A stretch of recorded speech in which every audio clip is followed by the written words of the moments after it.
Okay, so this week's Parsha is Parshas Re'ei, begins on page 999 in the Arthur Chumash. And the Parsha begins, See, I present before you today a blessing and a curse. The blessing that you hearken to the commandments of Hashem your God that I command you today, and the curse if you do not hearken to the commandments of Hashem your God, and you stray from the path that I command you today to follow the gods of others that you did not know. So right away the commentaries ask, that it introduces a blessing and a curse. And in verse 27, it says the blessing that you hearken to the commandments. The Hebrew is asher tishma'un, that you listen. Whereas for the curses, it says in verse 28, and the curse if you do not hearken. So for the blessing, it says that you listen. For the curses, it says if you do not listen. So the Sfas Emes answers that it's telling us that the default is blessing, that the blessing comes when that we listen to Hashem. If we do not listen, then that blessing is changed and instead we get a curse, but the default is a blessing. I heard similar from my Rosh Hashiva, is that he said that that God created this world, really, the Mesilas Yesharim says, to do good to us, to grant us favor. And that's really the whole point of the creation of the world, is that we have people and there's going to be participants in the good that God shares with us. But and Hashem's constantly sending us this blessing, but we have to be able to receive the blessing, and that's what it means when we have this curse. If we do not listen, if we don't listen to the word of Hashem, so that damages us. That damages our ability to receive the blessing. And I think you compare it to like you go to a gas station, they have on all the pumps, like make sure to use a certified container to fill the gas. You need a certified gas can to carry the gasoline. You can't just fill a 2-liter soda bottle with it because that could cause some safety problems. And if you have, let's say, a bucket with a hole in it, so you want to fill it up with water, all the water is going to leak out. And so you need the right container for what you want to hold in that container. And when Hashem sends us blessing, the blessing's being sent. That's that you listen to the word of Hashem. The blessing's coming, and it's a matter of, are we making ourselves a container that could hold that blessing? And just as an aside, our sages say that Hashem looked for a container to hold the blessing, and he found no container that's able to hold it other than peace. And that means that when we're living in peace with each other and with ourselves, that's when that's what it's called a kli maslik bracha. That's when we're a vessel that could contain blessing, is when we're at peace with ourselves, at peace with those around us, and at peace with our Creator. Okay, moving on in verse 29, it shall be that when Hashem your God brings you to the land to which you come to possess it, then you shall deliver the blessings on Mount Gerizim and the curse on Mount Avel. And then it gives directions where exactly these places are. Mount Gerizim, Mount Avel are right outside Shechem, which is present-day Nablus.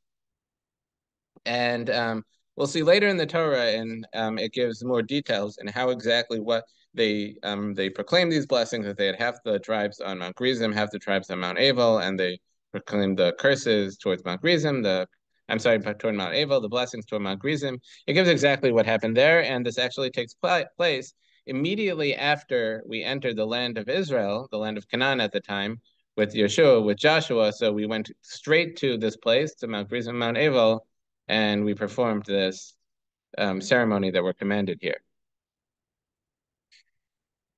Okay, so now in chapter 12, verse 1, these are the decrees and the ordinances that you shall observe to perform in the land that Hashem, the God of your forefathers, has given you to possess it, all the days that you live in the land.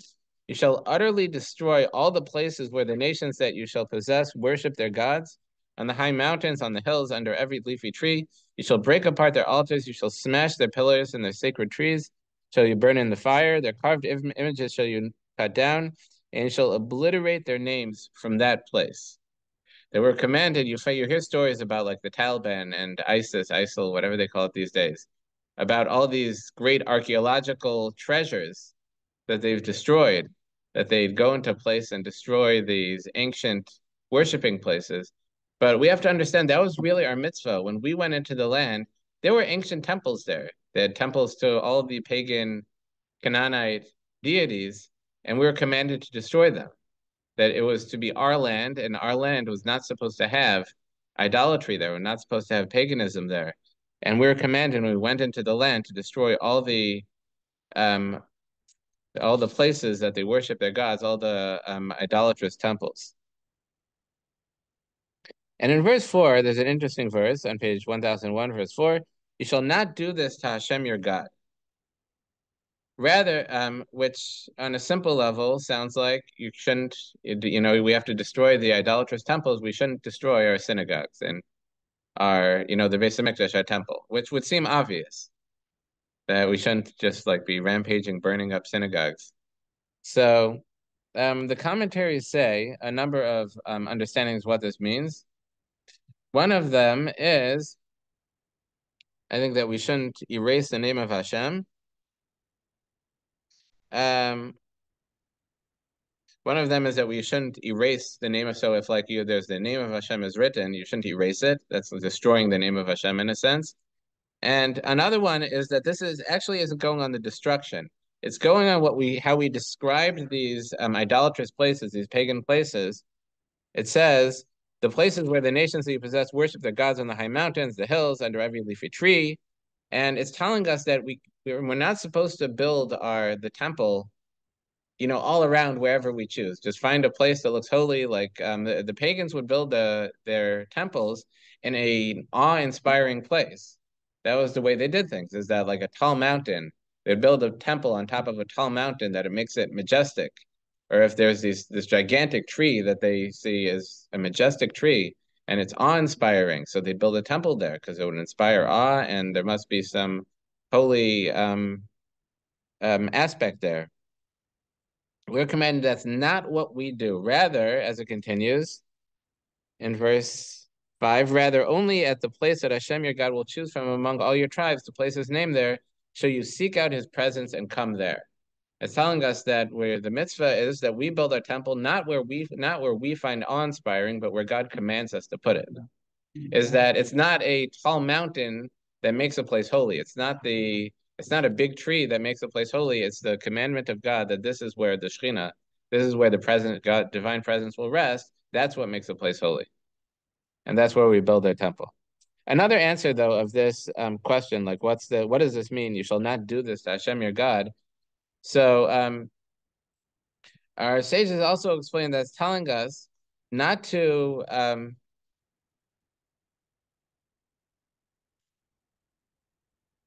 actually, I'll get back to that. I'll get back to that later. Where was I going with? Okay, so as we said in verse 5, it says, rather, only at the place that Hashem your God will choose from among all the tribes to place his name there shall you seek out his presence and come there, and there you shall bring your elevation offerings, feast offerings, and the firstborn of your cattle and flocks. You shall eat there before Hashem your God. You shall rejoice with your every undertaking, you and your households, as Hashem your God has blessed you. That and I think it's the Kli Yakar comments on this, that it says you shall seek out, where am I? In verse 5,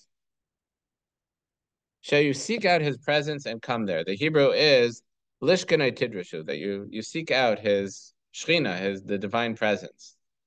And he comments that if you look throughout the Torah, really, wherever it discusses the place where the Beis Hamikdash, where the temple is supposed to be built, it's never given explicitly. It never tells us, go there to Mount Moriah, to the Temple Mount, and there build the temple. It's always hinted at. It's always a journey. It's always a search of discovery. That we find with Abraham, when he's commanded to offer up his son Yitzchak, as his son Isaac, as a sacrifice. So it says that she should go to the place that I show you. It doesn't tell him where to go. It says just go to the place that I show you. And he had to travel and find it, search it out and find it. And this is true here as well. It doesn't say build it in Mount Moriah. It says, and you shall build it, you shall search out the place. You shall seek out his presence and come there. You shall seek out the place that the divine presence rests. And he explains that this is a lesson for us, that finding our place in the world and finding where our service of Hashem is not supposed to be an easy thing of just a list of instructions, follow these instructions and you're good. It's a lifelong search. It's about, you have to search it out. We have to find our path. We have to search through the Torah and work at understanding the Torah and working to find what our place is in this world that Hashem put us in, and and what our place is to find the holy place, in a sense, to find what our job is to accomplish in the world. Okay, then it continues in a similar theme with private altars in verse 8. You shall not do like everything that we do here today, rather every man what is proper in his eyes. You will not have come to the resting place or to the heritage that Hashem your God gives you. How did he explain this? Okay, so here it says, I said before that Lishkanais Tidrasha means you should search out the Shechina and to search out to find presence. That's referring to the place of the temple. Here it says, don't do like everything has done, every man what is proper in his eyes, for we have not yet come to the resting place or to the heritage that Hashem your God gives you. And the Rabbeinu Bachya, I think, explains this, is that it's referring to bamas, it's referring to private altars. And that is that at a time where we didn't have a permanent temple. So before the first temple was built, once the first temple was built, all private altars were permanently banned. And the only place we could bring an offering was in the Beis HaMikdash, was in the temple. When we don't have a temple, we can't bring these offerings. But there were times when we didn't have a Mishkan, where we didn't have a proper tabernacle. People would be able to make a either communal altar and bring an offering there. Let's say we'd have an altar in the parking lot of the shul and to bring offerings there, or people could even have a private altar in their backyard and bring certain kinds of offerings there. And this mitzvah is saying that when we have a mishkan, when we have a tabernacle, you can't do that. You can't have a private offering. Rather, all offerings have to be brought at the tabernacle. And he says that to the resting place or to the heritage, he says that the resting place is referring to Shiloh, and the heritage is referring to the Beis HaMikdash, the Holy Temple, I believe. And just to explain that, there were a number of places where we had a Mishkan, where we had a tabernacle. One of them was a tabernacle in the desert. So we were commanded to build the tabernacle, and it gives very detailed instructions throughout the end of the book of Shemos and how to build it. That tabernacle they carried with them throughout their 40 years, almost all the 40 years in the desert, and 39 or so. And when they came to the land of Israel, they kept that.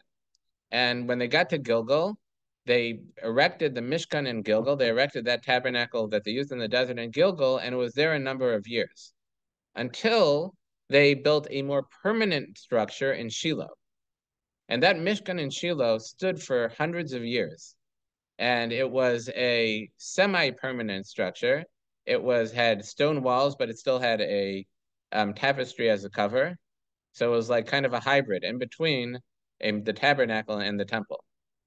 And at the entire time that was standing, they weren't allowed to bring offerings anywhere else other than in Shiloh, other than in that tabernacle. That tabernacle stood for hundreds of years. It was destroyed following the death of Eli, I believe, who was the Kohen Gadol and one of the great judges in the book of Judges.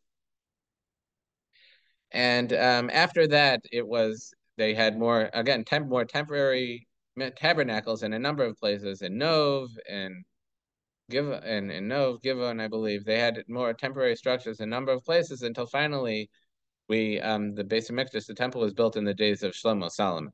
And the rest was in Shiloh, which was a semi-permanent structure. It was like a resting place until the Nachala, the inheritance, which is the permanent place, the legacy place, the permanent place, which was the place of the Holy Temple. Okay.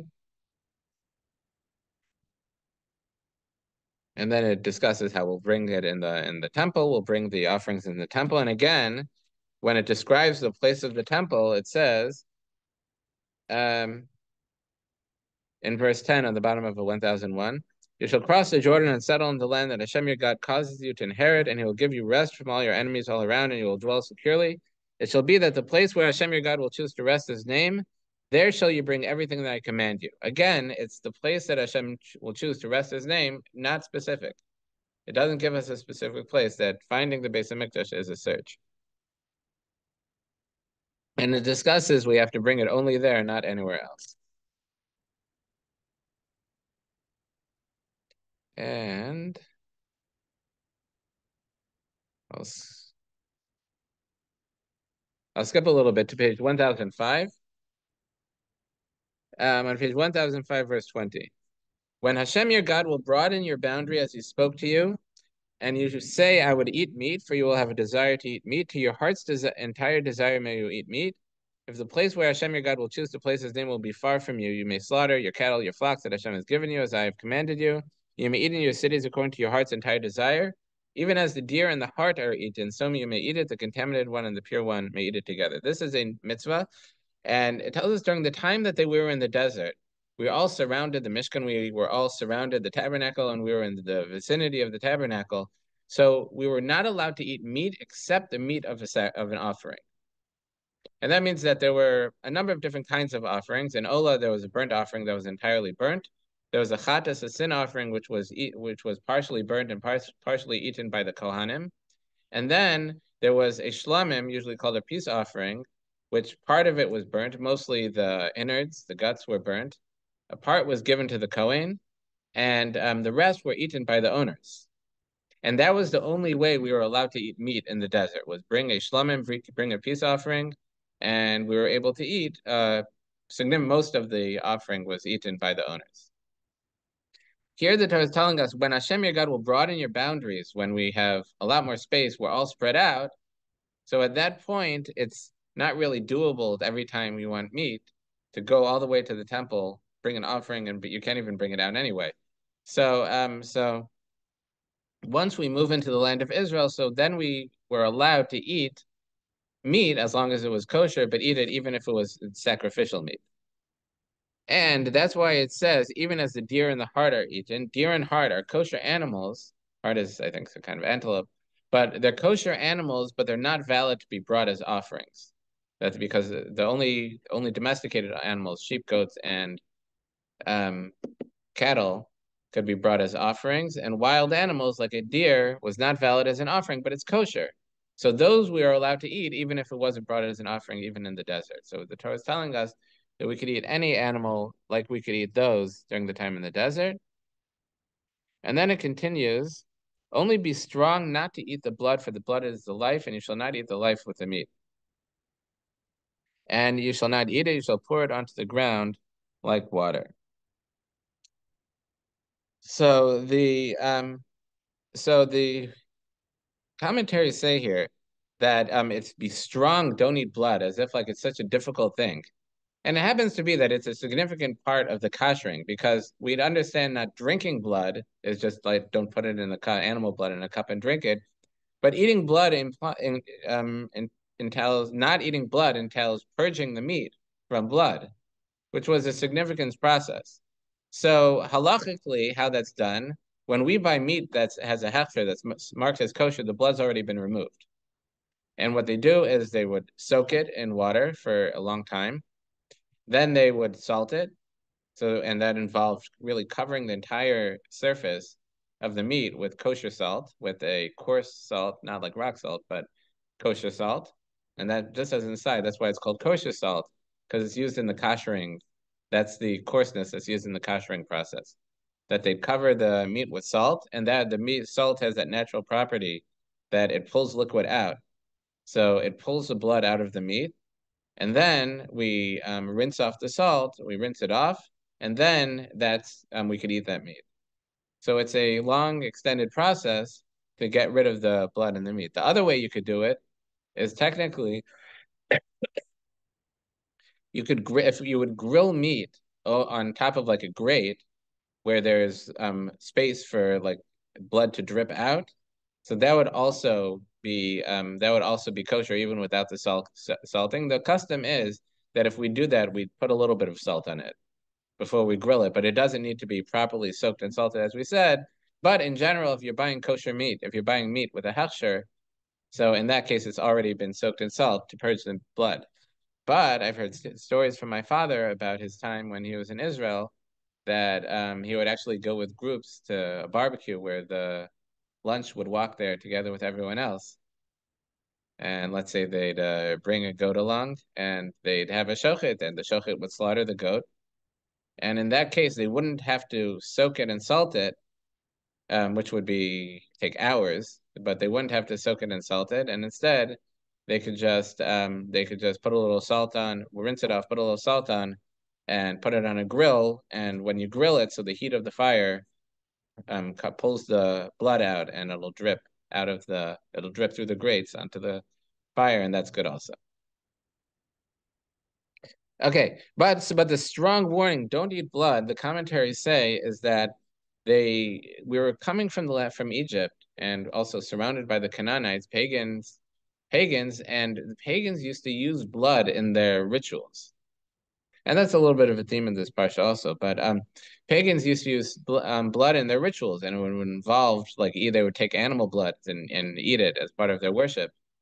And when we were in Egypt especially, we were involved in that we were assimilated to a point, we were still distinct, but we were drawn into the idolatry of the Egyptians. So that became a part of our culture, was eating blood. And the Torah is warning us very strongly not to eat blood, separate ourselves from those pagan customs.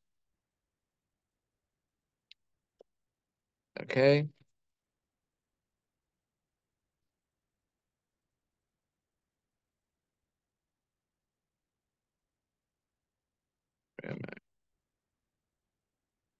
Okay, so now skipping a little bit to page 1007, verse 29. When Hashem your God will cut down the nations to which you have come to take possession from them before you, and you will take possession from them and settle in their land, beware for yourself, lest you be attracted after them after they have been destroyed before you, and lest you seek out their gods, saying, how did these nations worship their gods? And even I will do the same. You shall not do so to Hashem your God, for everything that is an abomination of Hashem that he hates have they done to their gods, for even their sons and their daughters have they burned in the fire for their gods. And this, or so to say, is a prohibition against looking towards other religions and seeing like, oh, that looks nice, let's do that. Basically adopt foreign rituals into serving Hashem. And it's somewhat difficult because we might see this grand look to other religions where they have these like grand processes and things that might look inspiring. And think, wouldn't that be great if we could have that in our service of Hashem as well? And that the Torah prohibits very strongly. And I'd assume, just as what Alan was saying today from Rabbi Slatus, that this is where it was coming from, is that we have the mitzvahs, of the Torah. The Torah suffices to give us the proper path towards serving God. And if we look for other methods, we're just taking away from that. And it's a very difficult thing because the Torah has a lot of room for creativity. It has a lot of room for self-expression and personality that the Torah doesn't command us to be someone else other than ourselves. The Torah commands us to be ourselves within the framework of the Torah. And this is prohibiting to be creative outside the bounds of the Torah, looking elsewhere for it. That looks great. Let's bring that in. That the Torah prohibits. Okay. So now we have the mitzvah of a prophet. Here on the side of the article calls it a false prophet, but it's more than that. It's a true prophet as well. So on chapter 13 on page 1007, the entire word that I command you, you shall observe to do. You shall not add to it. You shall not subtract from it. If there should stand in your midst a prophet or a dreamer of a dream, he will produce to you a sign or wonder, and the sign or the wonder comes about of which he spoke to you, saying, let us follow gods of others that you did not know, and we shall worship them. Do not hearken to the words of the prophet or that dreamer of a dream, for Hashem your God is testing you to know whether you love Hashem your God with all your heart, with all your soul. Hashem your God shall you follow, him shall you fear. His commandments shall you observe, and his voice shall you hearken, him shall you serve, and to him shall you cleave. And that prophet and that dreamer of a dream shall be put to death, for he has spoken perversion against Hashem your God, who takes you out of the land of Egypt, who redeems you from the house of slavery, to make you straight from the path which Hashem your God has commanded you to go, to destroy the evil from your midst. So here it's telling us that in general, how do we know that a prophet is a prophet? And that is if he produces to you a sign or a wonder, and the sign of a wonder comes about, in general, that person is assumed to be a prophet. So a person comes and says, God told me to give you the following message, and here's a sign that in fact I am a prophet, and he predicts that something will happen, and it in fact happens exactly like he said in a way that wasn't, couldn't be random, not like a random guess, but something that's impossible for him to have predicted actually comes about. So he's assumed to be a prophet, and we listen to him. But if he says, let us follow the gods of others that you did not know, he tells us to break away from the Torah, worship idolatry, then he says, we know he's a false prophet. Even if he gave a sign and it came true, still we know he's a false prophet and he's put to death. So the commentators say, though, Sarah ben Abacha has an extended discussion about this, and he concludes that this is only true when it comes to idolatry. And there are actually many times in our history where prophets have told us temporarily not to actually uproot a mitzvah from the Torah, but temporarily because of temporary circumstances that a mitzvah a mitzvah is to be violated at this juncture in time. And the prime example of this was Elijah, where there was a tremendous drought that was actually brought about by Eliyahu. He told Achav, the king of the Israelites was Achav, who was very involved in idolatry, and really all the Israelites were involved in idolatry. And Eliyahu told him there was going to be a tremendous famine, there was going to be no rain, and that's what happened for years. And Eliyahu ended up having to flee, and eventually he was sent back to Achav, and he told Achav that they were going to make a big test between him and the prophets of the Baal, which was the deity, the idolatrous deity that they were worshiping. And they had this big test where they made an altar on Har Carmel and Mount Carmel. They made an altar, and first the prophets of Baal went, and they all, put an offering up and wood and everything, and they supplicated the Baal all day, and no fire came down. And then yes, and then Elijah made a trench, filled it with water, and poured water over the offering, and a fire came down from heaven and consumed the offering. So this was during the time where there was a Beis HaMikdash, there was a temple. As we said earlier, any offering, once there's a Beis HaMikdash, any offering has to be done in the temple. And this clearly violated that prohibition. But as a temporary measure, a prophet could tell us that God says that at this moment in time, we need to violate that prohibition. But as it says here, first of all, that only applies temporarily. To say that a mitzvah doesn't apply anymore, he cannot say. And to tell us to do idolatry, that as well. And that's what the Torah is saying here. If he says to worship idols, in that case, immediately, false prophet, put him to death.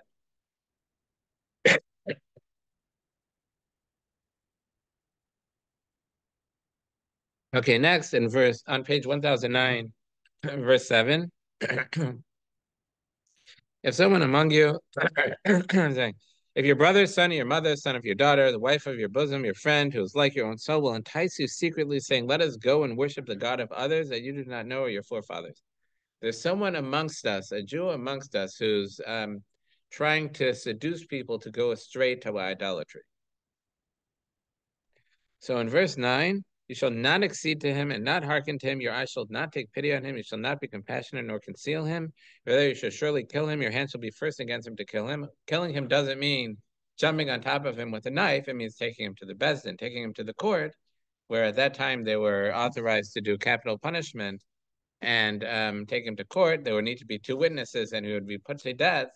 But the first one whose hand would be against him to put him to death would be the witnesses. And that's a general rule, is that the witnesses are the ones who have to put a capital, in the case of a capital punishment, the witnesses have to be involved in the execution. And that makes it also very personal. They have to be very sure about their testimony because it's not some abstract idea, but it's they're going to actually be putting this person to death. Okay, next there's a wayward city in verse 13. If in one of your cities that Hashem your God gives you in which to dwell, you hear saying, lawless men have emerged from your midst, they have caused the dwellers of the city to go astray, saying, let us go and worship the gods of others that you have not known. You shall seek out and investigate and inquire well, and behold, it is true, the word is correct. This abomination was committed in your midst. That there's a city that the entire city has fallen into idolatry. You shall surely smite the inhabitants of that city with the edge of the sword, lay it waste everything that is in it, the animals with you. With the edge of the sword, you shall gather together all its booty, all the spoils in the midst of its open square, and you shall burn it in fire completely, the city and all its booty to Hashem, your God, and it shall be an eternal heap, so it shall never not be rebuilt. That city has to be destroyed, never to be rebuilt, and we're not allowed to keep anything. Normally, when they would capture a city, they would divide up the spoils of war amongst the those who captured it. In this case, it had to be entirely burnt, and this very heavily contrasts with experiences in our past where Jews were persecuted, especially during the time of the Inquisition, where a big part of it is they would accuse wealthy people of being heretics, and they would confiscate their property. So it was a big money-making thing to accuse someone of being a heretic. In this case, there was no profit to be made from it. The entire all the spoils had to be burnt. And here. In verse 18, there's an interesting verse. It says, no part of the banned property may adhere to your hand, so that Hashem will turn back from his burning wrath, and he will give you mercy and be merciful to you and multiply you as he swore to your forefather. What's that doing there? And our sages say that usually what a person does affects a person. It affects who they are. It affects how they feel. And especially if a person acts in a cruel way, it causes a person to be more cruel. People get immune to their whatever would hold them back. Let's say that a person we have natural feelings that really keep us away of doing wrong. That's the Yetzer Tov, the good inclination, and there's certain things that are just completely off limits to us. But we can get used to some ideas gradually as, if things become okay after doing them a lot. And especially when we do things personally, not just see them, but we do them. If we act in a kind way, that makes us more kind. And we'll see that's the theme later in the Parsha. And we act in a cruel way, that makes us more cruel. So one would think that we're commanded to destroy the city, slaughter its inhabitants. That's a lot of killing. And that would cause us to become more cruel from committing cruel acts. And the Torah is telling us that Hashem will protect us from that when doing this mitzvah, and Hashem will give us mercy and be merciful to us. That give us mercy doesn't mean act in a merciful way to us, but give us mercy, help us maintain our natural merciful way and not be destructive and become cruel. Okay, next in chapter 14, you are children to Hashem your God. You shall not cut yourself. You shall not make a bald spot between your eyes for a dead person. But you are a holy people to Hashem your God, and Hashem has chosen you for himself to be a treasured people from among all the people on the face of the earth. And this was something that was also common amongst the pagans, is that when a person died, so what would that they would make cuts in themselves to show their mourning. And you find this, and I think even to this day in pagan cultures, that they would like witch doctors, or they would cut themselves in mourning and shave their heads, and it says, for you are a holy people to Hashem your God, and meaning that we have to recognize, we have to always be dignified, always be almost like princes. That you see, like the people even these days around the president, that when someone goes to visit the president, they're always in a suit and tie. You can't be in the White House in the Oval Office wearing short sleeves, wearing a t-shirt and khakis. That's inappropriate. We have to recognize that we're like princes. We're dignified and always have to be dignified. And if we're cutting ourselves and things of that nature, that's a lack of dignity, even in our mourning. Okay, you shall not eat any abomination. These are the animals that you may eat. Now we have the laws of kosher. The ox, sheep, and goat. Hartir Yachmar Akadisha, and it gives a list. In verse 6, and every animal that has split hooves, which is completely separated into two hooves, that brings up its cut among the animals, it you may eat. And that's the general rule of land animals. And that is that if it has split hooves, that means two toes, completely split, and chews its cud, that means that it chews its food, swallows it, it goes into one stomach and gets partially digested there. Then it regurgitates it, chews it some more, then it goes through other stomachs. I think a cow has like 4 or 5 stomachs. So that's a kosher animal. Other animals are not kosher. And that's the rule for land animals. And now it lists the animals that are not that have one sign but not the other. In verse 7, this shall you eat from among those that bring up their cud or have completely separated split hoof. The camel, the hare, and the hyrax, for they bring up their cud, but their hoof is not split. These are animals that eat, regurgitate, and then eat again. And but their hoof is not split, so they're not kosher. And the pig, for it is a split hoof, but not the cud. So a pig has a split hoof, but it doesn't chew its cud. It is unclean to you. For the flesh you shall not eat. You may not touch their carcasses. That makes us ritually impure. And so that's land animals. Now, water animals, this you may eat of everything that is in the water. Anything that has fins and scales you may eat. And anything that does not have fins and scales you shall not eat. It is unclean to you. So notice it doesn't say fish. And it doesn't anyway. Doug wouldn't necessarily mean in science they agreed to classify as fish. So this includes water animals that we don't call fish. So it would include like lobster and like clams and oysters and things like that. Since they don't have fins or chew their cud. I'm sorry, they don't have fins or scales. So those are not right. So they're not kosher. And I say to say that if you see a fish with scales, you could assume it had fins also. So, and that's really a test for is an animal, is a fish kosher? And really, so we can't rely. So the basic rule of fish is that we can't rely on the name that is tagged at the supermarket. If it has a hechsher, if it's supervised by a kashrus and it's certified as kosher, then it's kosher. But if it's not certified, and let's say it's tagged with a label of a kosher fish, that's not good enough because, first of all, they tend to use a lot of the same names for different kinds of fish. So you don't know if it's really the kind that's kosher. And second of all, there's a lot of counterfishing, but counterfeiting in the fish industry. And I read somewhere up to like 70%, it was like tremendous number of fish are falsely labeled because there are a lot of really cheap fish that look like, if you're just looking at the fillet, it's just a white fillet. You could have catfish could look just like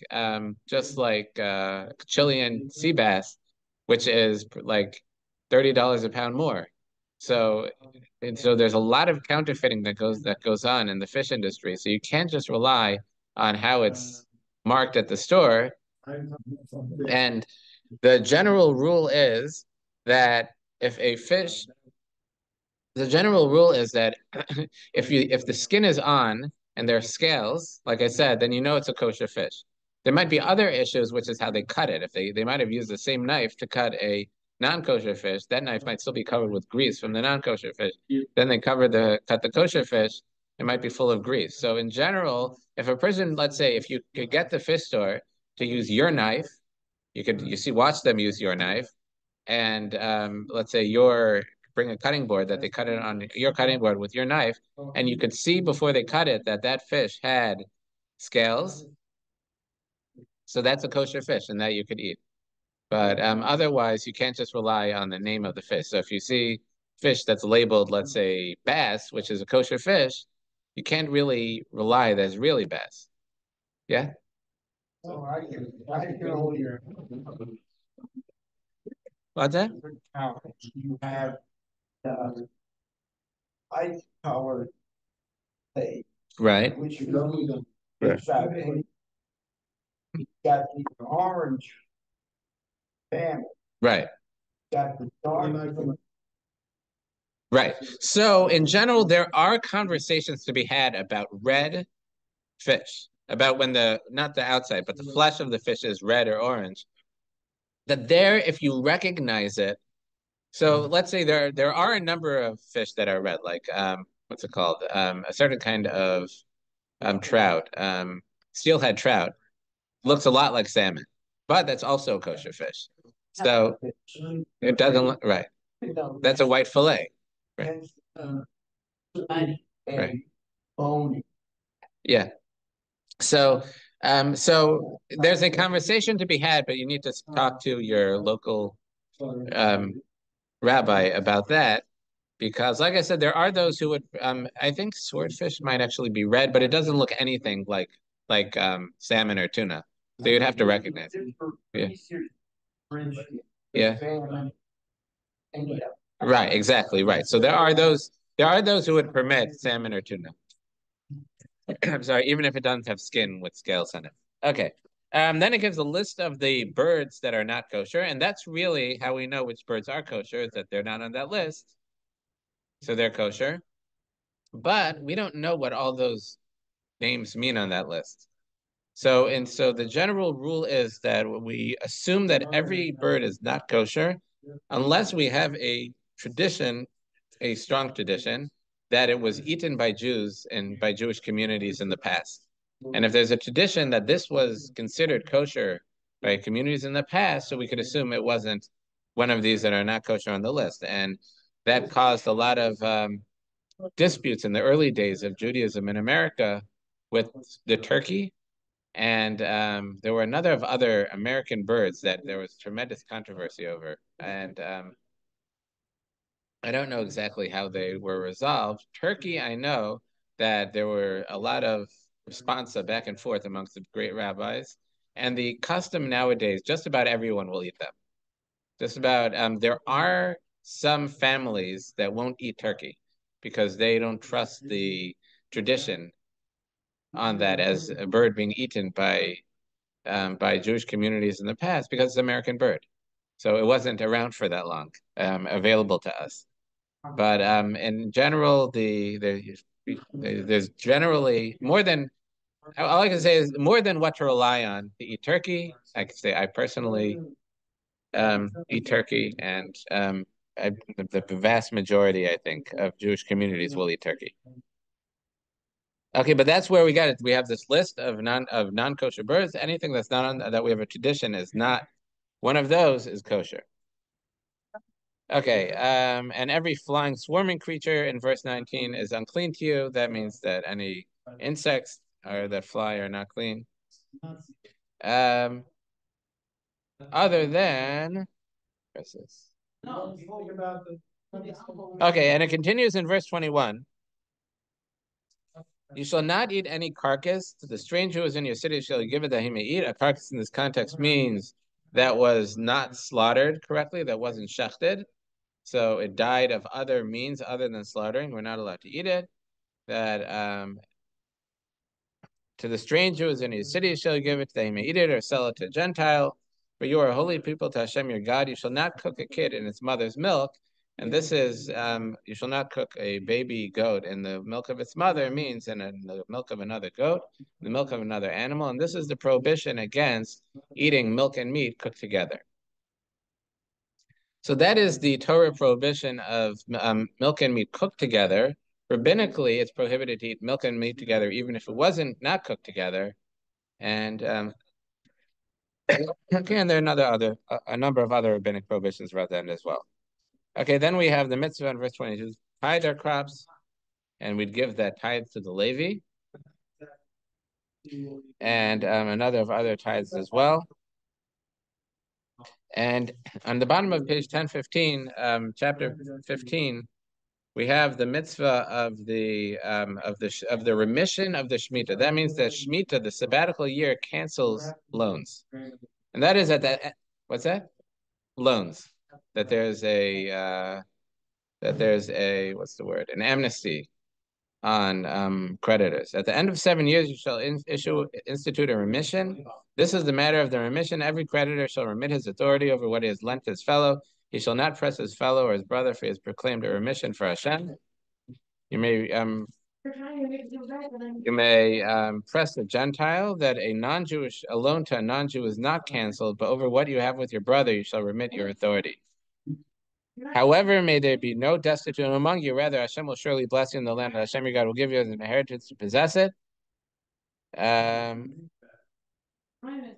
etc. And in verse 6, for Hashem your God has blessed you, as he has told you, he will lend. You will lend to many nations, but you will not borrow, which is a tremendous blessing. If we follow the will of Hashem, and you'll dominate many nations, but they will not dominate you. And in verse 7, if there shall be a destitute person among you, any of your brethren, and any of your cities in the land that Hashem your God gives you, you shall not harden your heart or close your hand against your destitute brother. Rather, you shall open your hand to him, you shall lend him his requirement, whatever is lacking to him, and there's a mitzvah to lend money. And now I'm just trying to get here, and then I'll go back to this remitting authority.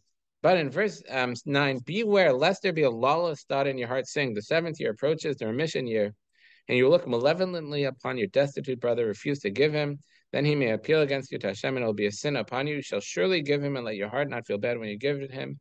For in return for this matter, Hashem your God will bless you in all your deeds and your every undertaking. For destitute people will not cease to exist within the land. Therefore, I command you, saying, you shall surely open your hand to your brother, to your poor, and to your destitute in your land. So there's a specific mitzvah that we just said that Shemitah cancels all loans. So a person might think, oh, Shemitah is coming up. I have this poor person who needs a loan. I'm not going to lend him money because he might not pay me on time. So the commentaries say that doesn't mean that we have a mitzvah to lend the money, that the terms of the loan will be that he has to pay after the Shemitah year, because that's insanity. That's not a loan, that's a gift. And we are commanded to give someone when it's appropriate, but when it's appropriate, a loan is appropriate. So this is saying that when the Shemitah comes, a person might think this person might not pay on time. And if he doesn't pay on time and there's delays, and eventually the Shemitah comes, and now the sabbatical year comes, and now there's a remittance, there's an amnesty, I'll never get my money back. And that's the mitzvah. The Torah tells us, don't think that way. Rather, you demanded to take care of him, you take care of the poor, Hashem will take care of you. But unfortunately, there were times where the poor were not able to get loans. People needed funding, and they weren't able to get it around the Shemitah year because of this problem, because people were thinking that I might not get my money back in time, and then I'll never be able to get my money back. And because of that, the Gemara, the Talmud says that Hillel enacted a prosbul. It's kind of a loophole around this. And that is that it doesn't really say the loan is canceled. It says that every creditor shall remit his authority over what he has lent his fellow. That means that we have to kind of not collect the loan. But he says, if the loan is given over to the court, and the court deputizes, and that means an individual can't collect, but the court can. And if the court deputizes the individual to collect, then he can collect on behalf of the court. So he enacted a prosbul, which is a document that we sign during the Shemitah year. Usually the Kollel is involved in that and enabling that. Is that before the end of the Shemitah year, we have a court of three men that will say that the lender signs this document that they're remitting authority, they're giving authority to the this court to collect the money, and then the court will once again give the lender the authority collected on the court's behalf. That's kind of how there's a loophole that he got around this, but he did that because people weren't able to get funding that they needed because of this problem. So it's one of those things that it's not in the spirit of the law, but because of societal need, there are loopholes to be found that he used because it was becoming a big problem, and for the needs of society, it had to be used pretty much. Okay, so we have a mitzvah to support the poor. And moving on page 1019, we have the mitzvah of a Hebrew bondsman. if a Jew is sold to us, we have he only works for 6 years. The 7th year he goes free, and in the case that he's sold would usually be where he's sold by the court would be if a person stole money and can't pay it back. So instead of going free, there's this nowadays they have this what's the word? It's like repaying for repaying for the damage. Instead of punishing the person, you try to repay the damage he caused and rehabilitate him. And that's what this is about, that he's sold into bondage, and that money goes to repay what he stole. And in that time of bondage, he's hopefully living in a stable home, and he'll learn not to, and he'll be influenced by by that stable home, which is much better than jail, surrounded by lots of other people, lots of other criminals, which would presumably not have a good influence and not be beneficial in terms of rehabilitation. Okay, and then in verse 19, we have the mitzvah to every firstborn male that is born in your cattle, your flock, sanctified to Hashem. That there's a mitzvah to bring every firstborn animal as an offering. And then we have a mitzvah for 3 pilgrimages. We have a mitzvah to go to the Beis Hamikdash, go to the Holy Temple for the 3 festivals, and the festival of Pesach, and the festival of Shavuos, and the festival of Sukkot. And it concludes on page 1023, verse 16. 3 times a year, all your males should appear before Hashem your God in the place that you will choose on the festival of Matzos, festival of Shavuos, festival of Sukkot. You shall not appear before Hashem empty-handed. Everyone according to what he can give, according to the blessing that Hashem your God gives you. So the Parsha ends that when we make this pilgrimage, we don't appear empty-handed. We bring a carbon, we bring an offering called an Olas Re'ei, the burnt offering of appearance. So when we appear in the Beis Hamikdash, we shouldn't appear empty-handed, and we bring an offering when we go. Okay, shkoyach.